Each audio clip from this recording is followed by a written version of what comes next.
Hey guys, welcome back to my channel. Welcome back to the Empire. If you're passing by for the first time, you know the drill, or you don't know the drill. If you're passing by for the first time, please feel free to join us and feel free to be part of this family by subscribing and hitting the notification bell. Is it here or here? Notification bell right here so you get notified every time I put up my videos. And yeah, in today's video, I just wanted to, I've been getting a lot of questions like, which one is best, a brush or a beauty blender? Which one is best when it comes to applying your foundation? And I always like, it really depends, but I think today I need to do that test and really see. I'm one of those person who's really used to using a brush when it comes to my foundation, but I'm not a beauty blender fan. But hey, let's do that and see how it works. So I hope it's going to help a lot of people out there. So without further ado, let's do this. So I've already primed my face and moisturized my face. I've used the e.l.f. Hydrating Primer to moisturize my face, and I've used the Boras Beauty to, oh, not to prime, this is for priming, and the Boras Beauty to moisturize. So the foundation that I'm using today is this Revlon foundation. It's been a while since I used it, and the reason why I'm using it is because it does have like a not really full coverage. Let me see what it normally says because it's been a while since I wore it. Um, it has like a sheer coverage. It's a foundation that you can build up, and that's the reason why I want to use this, so that we can see how that goes. The next thing I want to do is to color correct, simply because I want to see if a beauty blender or a brush, which one covers your, the color corrector much more. So I'm going to use a sponge on one side and a blender and a brush on one side. So I'm going to use a sponge on this side. No, let me use a brush. Let's just see which side I'm going to use a brush. But that's just basically it. So what I do, I always use a routine. For me, I must hydrate my face. So I'm using the rose water to do that. First rule when it comes to beauty blenders, my lights are flickering. That's why you can see like a little bit of change. I don't know what's wrong with them. So make sure your beauty blender is damp, not wet. Damp. Like if you squeeze it, no water comes out, but it's damp. You immersed it in water. So this is the beauty blender that I'm going to use right here. Yep, it just looks like a foundation. It's not dirty. This is the color. It's brown. And then I'm going to use a flat brush. This is the brush I'm going to use. And normally I also use my brush while they are wet. I always try and dampen them a bit just to make them wet, and I use rose water to do that. And I feel like if I do that, it gives me an easy way to blend compared to just me going with it dry on my face. So I'm going to apply the parts of the brush first. So I'm just going to put the foundation directly on my face. And I'm going to start with this side, and I'm going to use a brush. I'm staggering.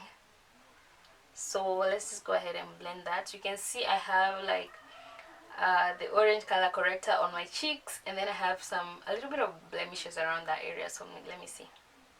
So what I do is just dab it around my face like this.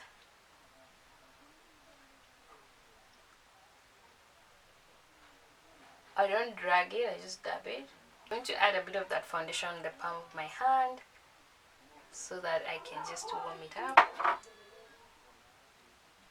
Then dab a bit with my brush, and then just apply on the places where I feel like there's no more foundation. The essence of this video is just for you to know which one, between a blender and a brush, which one gives you a flawless finish.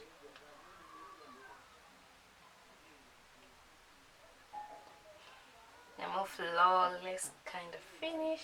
When it comes to my forehead, I really don't apply that much because I feel like the contours and the highlights are going to sort it out for me.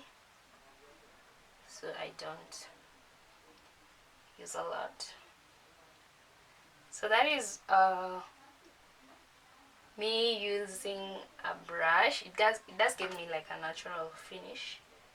Okay, so I'm just going to add more around this area. God, I feel like I've barely touched this part. So this is how the side that I've used a brush, this is how it looks like compared to this side that has no product.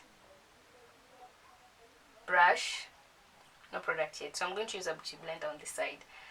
You can see the areas that I corrected are well covered, nothing is seeping through. So I'm just going to, this is a foundation that you can build up if you want it to be more coverage, but I just want this to be light, natural kind of look. So yeah, just like that. So I'm going to use a beauty blender to blend. So I'm going to put on the foundation on my arms, and I'm going to use a brush to apply that on my face, simply because I don't want the blender to suck in the foundation that I'm having. So I'm just going to dab that, and I'm going to use the bottom part of the blender, and I'm going to blend.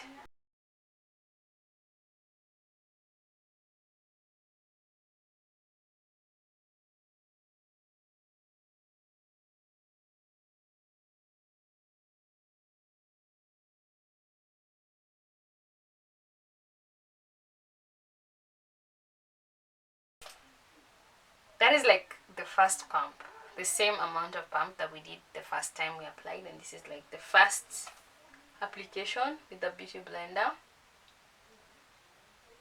I still have the color corrector seeping through around this area, but the finish is also a bit, you know, it is natural, but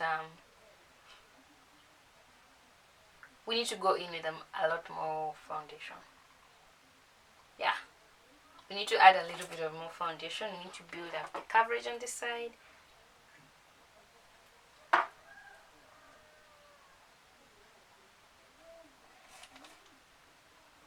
So just add another pump of foundation, second pump of foundation, and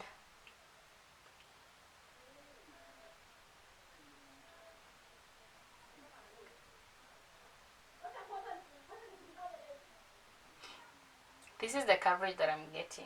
Okay, which side do you guys think has the most coverage? I feel like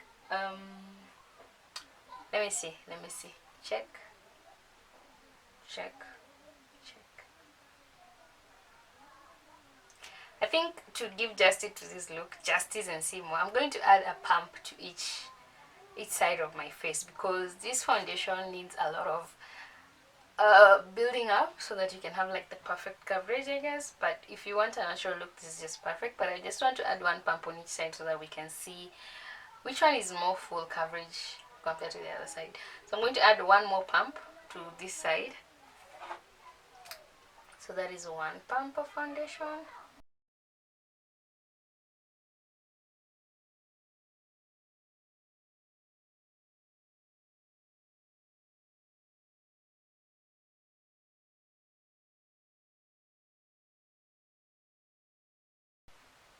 It's weird how I feel like 3 pumps on this side is almost now close to this side. Can you guys see? 3 pumps. Let's just add another pump on this side and see.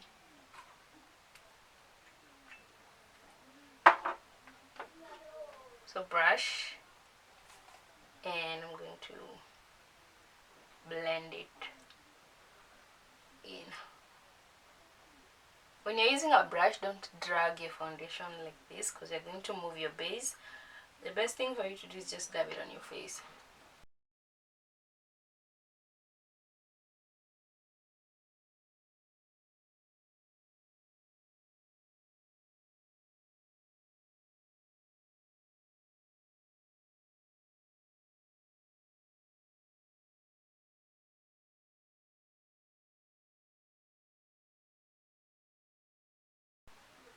I haven't used the entire foundation on the back of my hand, but I just feel like that is enough. That is enough coverage compared to this. It's more flawless. I don't know. The blender would definitely give you a look that is more natural and everything just sucked into your skin. But for me, a brush would give me a more flawless and a more full coverage application. So I hope you guys choose and decide which one you love best. Please comment down below and let me know which side you think is more flawless and which side you think it has more coverage. That is everything for this video today. I just wanted to share with you guys so that we can know between a brush and a blender which one gives us a most coverage and most flawless foundation.